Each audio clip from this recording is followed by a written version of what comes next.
Hello, this is Mike, NoStressMike.com. Every once in a while, it's funny, communications. I love communications.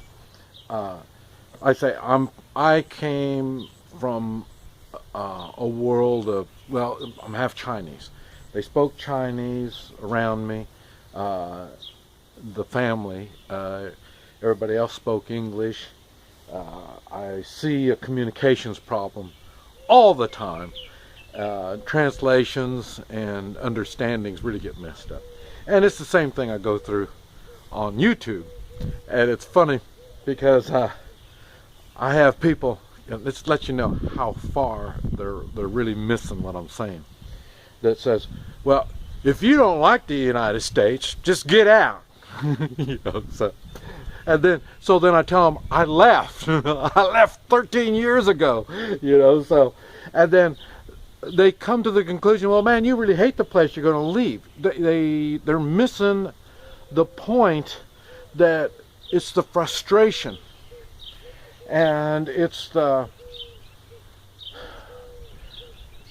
misunderstanding of the greatness of the United States.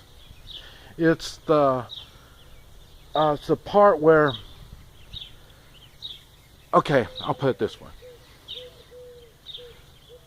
And I have people tell me the same thing. Well, in Guatemala, they're not free. We're free in the United States. Boy, you're right. You're right again.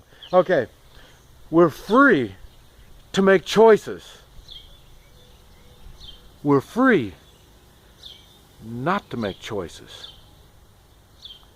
We're free to act like the cattle, just be herded around.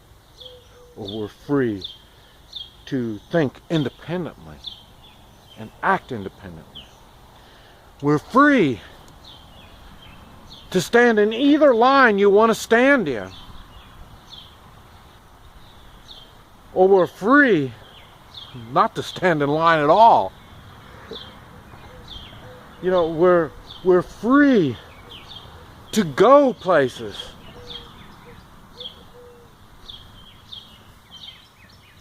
Providing you do things a certain way. Same like the opportunities. We're free to take advantage of these opportunities,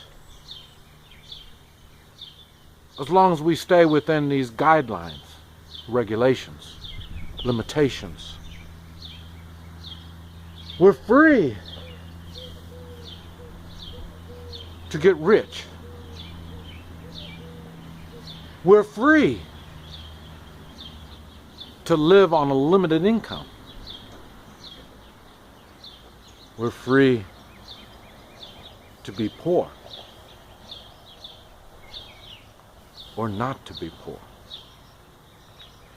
There's a lot of freedoms that we have. That's not the question.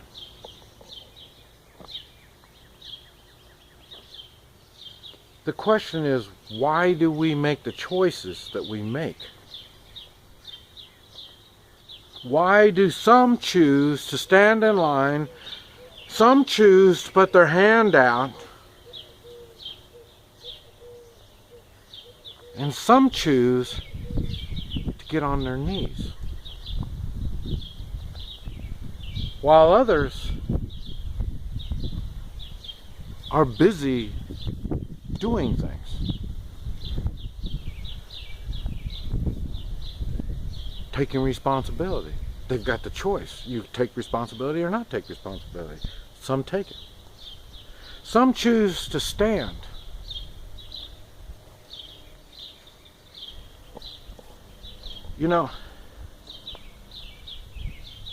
It's these freedoms of choice that makes the United States great.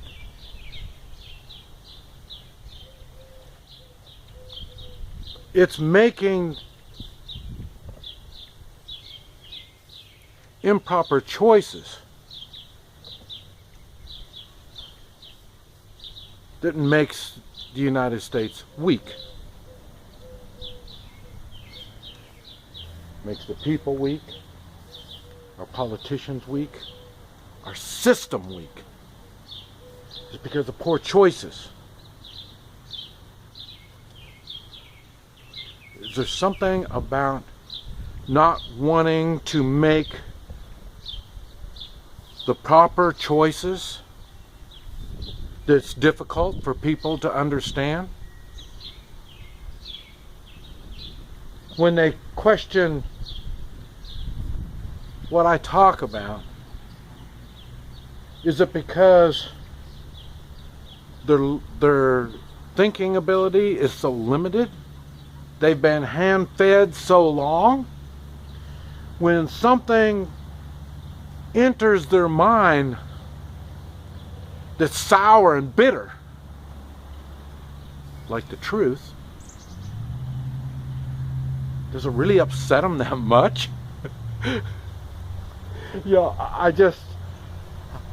I just don't understand how the truth can be so upsetting.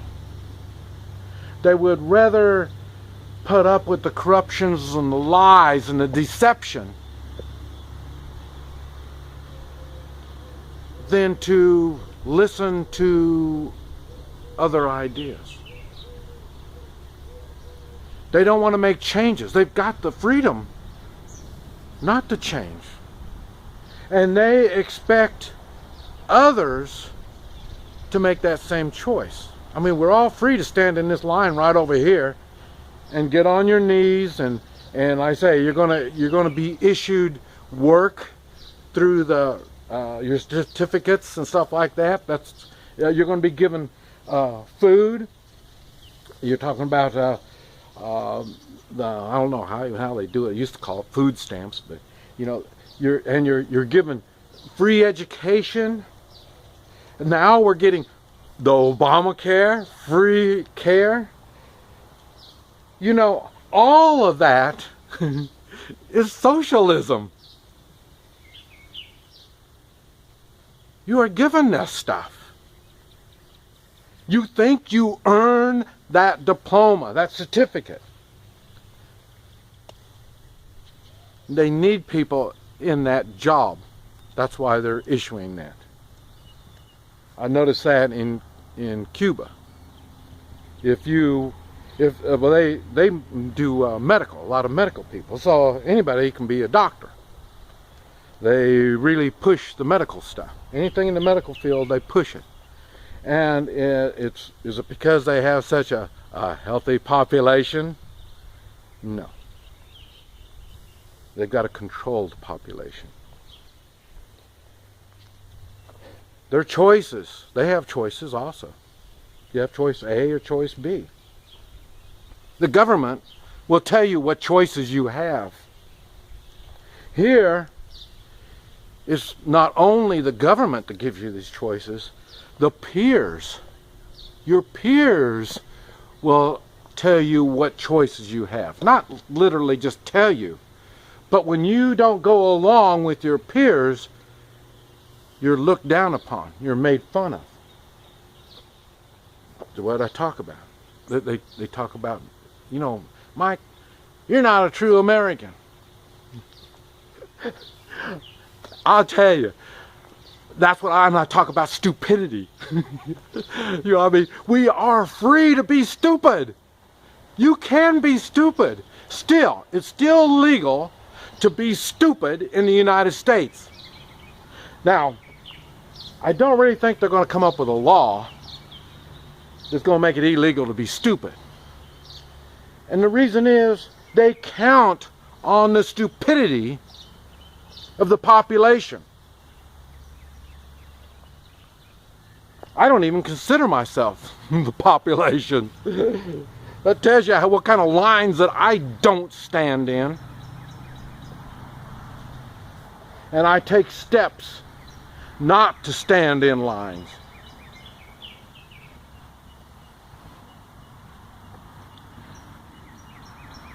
I try to look forward.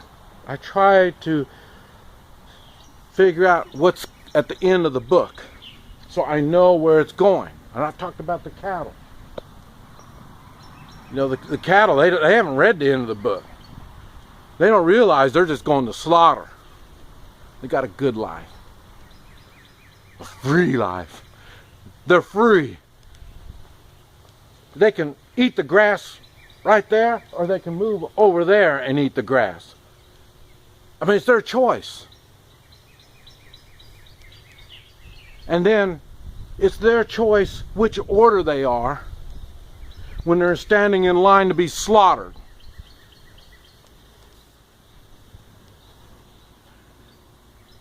To make the right choices, you have to know what's right and wrong.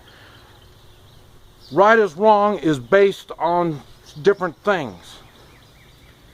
Some of the things that I've kind of based my right and wrong on to stay away from the gray, because I try to make things black and white where I can make intelligent decisions, is morals,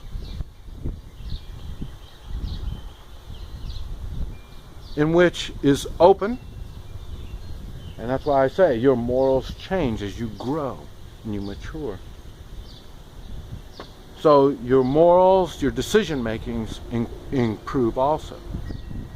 And if that's not enough, because we all have different morals, if that's not enough, we've got the Constitution of the United States, in which more the corruption and evil and stupid people don't even go by the Constitution. And when I see so much wrong, I don't shut up. I'm not part of the herd. If I stand alone, I'm still going to bitch and raise hell. I'm not going to stand in line, and I'm not going to go on my knees. But we have choices. Stand or get on your knees. This is Mike. NoStressMike.com.